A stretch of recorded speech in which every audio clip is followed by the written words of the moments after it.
चित्रपट म्हणलं की टीम आली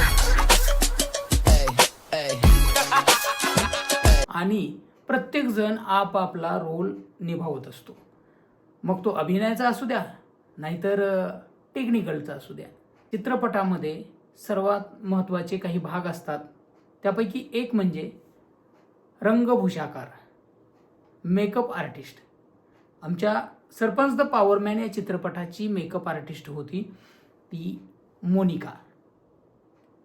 एकदम उत्तम मेकअप करणे, शरीरावर कुठं जखम असेल तर ती जखमसुद्धा करणे, हे कला कौशल्य मेकअप आर्टिस्टला जमतं.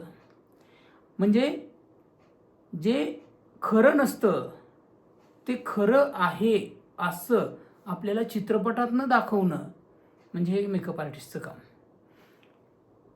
मोनिकाने अतिशय उत्तम, म्हणजे एक फाईट सीन मी करून आलो होतो आणि मोनिकाने माझ्या हाताच्या या भागावर एक जखम अशी करायची होती. ती जखम चिरलेली जखम करणं, पाठीवर इथं माझ्या जखम अशी चिरलेली दाखवणं, यासाठी तिने प्रोस्थेटिक मेकअप जो केला होता अतिशय उत्तम केला होता. त्यामुळे त्या सीनला फार मजा आली. म्हणजे तर तिचं जे कौतुक करावं ते कमीच आहे. ते कामच असतं त्यांचं असं तुम्ही म्हणाल, परंतु अतिशय उत्तम काम हे सुद्धा त्याचं एक कौतुक करणं हे गरजेचं आहे.